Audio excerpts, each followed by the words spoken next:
Today we're breaking down some gameplay submitted from subscribers, and I actually had a ton of you guys submit gameplays. I think it was around 20 plus, and if your gameplay didn't get chosen, that's okay. I'm going to continue doing these on the channel like I've done since the beginning of my channel, but keep in mind that the subscriber breakdowns aren't going anywhere. Something to keep in mind is the purpose behind these gameplay breakdowns. They're designed to help players improve, specifically the players that I'm breaking down their gameplay, and then pretty much anyone else watching the video. I mentioned that because I had a lot of people submit to me gameplays where they go like 80-1, 72 and like 14 or something crazy, where they have incredibly high KDs, probably like 5, 10, 8 KDs or whatever the case is. That's not the type of gameplay I'm looking for. I don't want your best match. There's people that sent me gameplays saying, hey, you know what, I didn't really have a good gameplay, so I thought I'd send you this one that's already on my channel, and it's their absolute best gameplay they've ever had. Ideally, you want the gameplay to be average, so if you have like a 1.5 KD, you're gonna have stats that match that within that game. So maybe you go like 20-12 or something like that.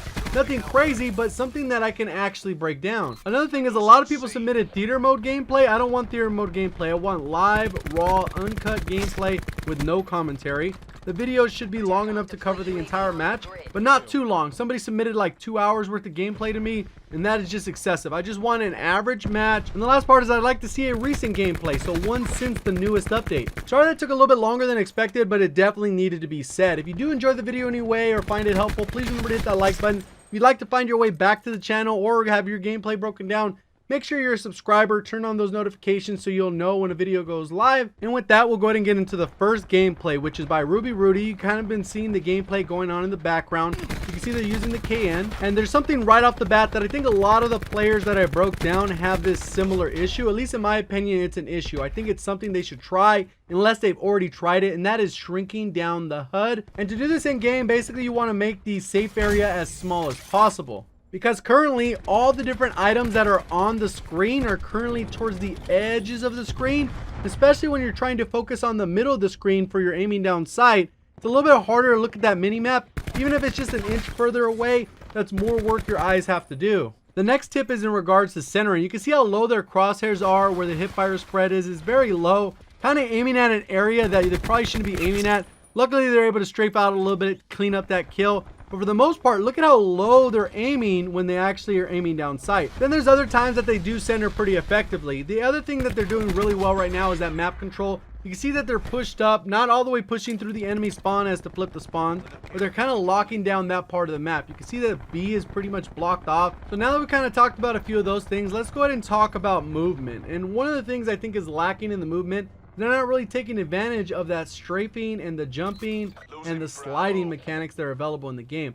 A lot of times when they get in a gunfight, they do slight strafing, but they're not really strafing in those gunfights. You can see them almost standing still. And like I've talked about with my accuracy videos, is that strafing mechanic goes a long way in making yourself a harder target to hit, and also allows you to take advantage of that sticky aim or that rotational aim assist combined with the ADS slowdown. So in case they're not already, I'd recommend them looking into possibly using bumper jumper or stick and move so they can incorporate some of that movement into their gameplay, because obviously they're able to win certain gunfights depending on the engagement, but at the end of the day you want to incorporate more movement so you're able to make yourself a harder target to hit, get around the map faster. And it's kind of one of those things, the KD starts to go up, then the score per minute, then the KD, then the score per minute. Those are just a handful of things, and if you guys think I missed anything, go ahead and leave that down in the comments section. Keeping in mind that this is not the video to troll or be disrespectful in any way with your comments. The next gameplay is actually from DBLR78, and overall I just think that they're not using the right class setup. No one should be using a holographic on the rampart in my opinion,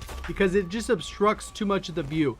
A lot of their gunfights, people are kind of hidden away in the actual sight, so you're not actually able to see them. You need something clean open, whether it's just iron sights or reflex sights. Those are way less obtrusive than this particular optic that is covering like 10-15% of the screen when you aim down sight. But one of the things I really noticed with this player is they're very laser focused on what's happening in the middle of the screen. Doesn't look like they have much map awareness. They're not looking at the mini map every 2 to 3 seconds or whatever the case is to actually find out where people are. They pre-aim and walk around the map very slowly, and they end up losing a lot of gunfights because they're not very accurate at all. And if I was playing with the sensitivity that was way too high for me, I wouldn't be accurate either. So I think they need to drop down their sensitivity. See how they're kind of walking around the map very slowly. They peek out. They're not actually using this Jeep as cover. They're kind of standing out in the open, and that's the predictable spot. Ideally, you want to get to the Jeep side, pre-aim into the enemy spawn or into the building where they're coming out of, so you can actually have control of the middle of the map. Right here, you're peeking out. This is where they're pre-aiming. So as far as breakdowns go, this is not the best map because it's very simplistic, rudimentary, the way people play it. You either camp in a building or camp on one of the Jeeps. And that's pretty much how it goes. There's not really much movement or flow to it. People are running around, flipping spawns or whatever the case. It kind of gets annoying, but that's how people play Nuketown. So you're not really going to change much about that. I would highly recommend this person go to my accuracy tutorial and figure out how to find the right sensitivity for them, because for me and watching this gameplay, this is not the right sensitivity. The other part is they pre-aim so dang much. I can't even tell how good their centering is because they're not even snapping on the targets. They're pretty much just walking around, aim down sight, which is a very slow way to navigate the map.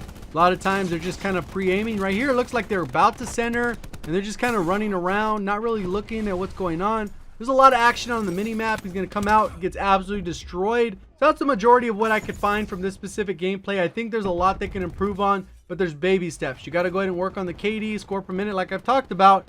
But there's a lot of those little things that evolve over time. So I'd love to see another gameplay from this player in the future to see how they're kind of coming along, because I think there's a lot they need to work on. But generally how improvement works is a little over time, not trying to do it all at once. So next player we'll go ahead and break down is Raptor CoD. And Raptor CoD seems like a very decent player. They just do not navigate the map properly based off their weapon type. And what I mean by that is, as we watch the gameplay, it seems like they have decent accuracy or whatever the case is, but they tend to run to this middle part of the map. There's not an objective here. You don't need to be on B because you're not playing domination. Keeping in mind that if you're going to shoot somebody in that window, they only got to land about 4 to 6 shots, where you got to land about 7 or 8 depending on how that range lays out. So the particular playstyle that I'm watching would make sense if he was using an LMG, a rifle, or a tactical rifle, because you can actually take people out by sitting in that middle area. Probably not the best area to lock down if there's no objective. You're typically going to want to stay to the outskirts. Either go around this right side or come around all the way around this left side. It really just depends. He's getting killed in spawn here. Not much you can do. He got killed with the rampart. That's another part you want to go ahead and focus on. And that's something you can do as a self-evaluation. Find out what is killing you. In that particular case, it was a rampart. The rampart should beat the cordite at pretty much every range. So acknowledge that when you lose those gunfights. Obviously, if he would have slid, jumped, maybe made himself a little bit harder target to hit, he can actually win that gunfight, because he's going to outplay the other person. But if they just go head to head, the rampart's pretty much going to win that engagement just because of the time to kill. So when it comes to using an SMG, you're going to need to be aware of those weaknesses so you can overcome those obstacles, because they are big obstacles, especially since the game is heavily weighted towards rifles and tactical rifles, as well as LMGs being the strongest weapons in the game. So he does come around this outskirts this time around. Looks like he died a couple too many times in the middle area. Comes around the corner. This guy just kind of pre-aiming, absolutely melts him. He could have maybe jumped a little bit more, but for the most part, the rampart kills very quickly. And that's maybe one of those gunfights that he could have taken a little bit further route. So nothing crazy from that. The next thing we'll go ahead and talk about is centering. I think overall the centering is very, very good. He knows how to position his crosshairs. He's able to win these engagements. He can snap on the targets. So centering is a really good thing. I think if this player was using a better weapon, I know the cordite is very strong. If you don't have the right attachments for it, you're not able to excel with the weapon. You can see right now they're still leveling up the weapon. They just unlocked long barrels. So this one's actually pretty straightforward. I think they could adjust their HUD as well. You can see how close it is to the corners. But we'll go ahead and take this opportunity and move on to the next gameplay. So if you want to see what I'm talking about with the HUD, this is a perfect example. You can see how the HUD has already been adjusted. If you go back and forth between the gameplays, you'll see how far the HUD actually shrinks up. And as I broke down these different gameplays, I looked up everybody's stats before I actually went into the video, see how closely they were linked to the stats they actually had in match. And most of them aligned fairly well. And one thing I wanted to point out with this one is this player does significantly better than their KD. And they're at the point where maybe they should start focusing on their movement. And what I mean by that is because overall their accuracy is pretty on point. They have a lower sensitivity. They do not sprint at all. They do not slide. They do not jump. They basically do not take advantage of anything other than just using the left analog as a left analog without actually using anything specific. The gameplay is obviously done with the GKS suppressor. They got that recon sight or whatever the case is, and they're able to land a lot of good shots. They're able to pre-aim. I see how they moved around the map. I watched the entire gameplay. They're a very smart player when it comes to navigating the map. Looks like they do everything deliberately, which is very good to see. They got to work on getting those engagements up, because I think as they increase those engagements, their KD might take a little bit of a hit. It'll actually drop quite a bit, but their score per minute will go up. and over time they'll get used to playing at a little bit faster pace. Their KD will start to climb, and then they can start focusing on moving a little bit faster and then getting the KD up because they're able to land shots. You can see how they were able to snap onto the guy. They didn't react overly crazy. They jumped out the window. That was pretty much the only jump. They do have one other mantle in the gameplay. For the most part, they pretty much just walk around like this. Very slow, very methodical. It's kind of interesting to watch. I didn't think anyone would play like this, and I don't mean that in a bad way. Maybe they do have other limitations that I'm not aware of. For the most part, it looks like they just play very, very slow and try and get the easiest kills possible. And they're doing it without camping, because easily I've seen other people play where they just kind of camp in one room and they just kind of pre-aim a doorway.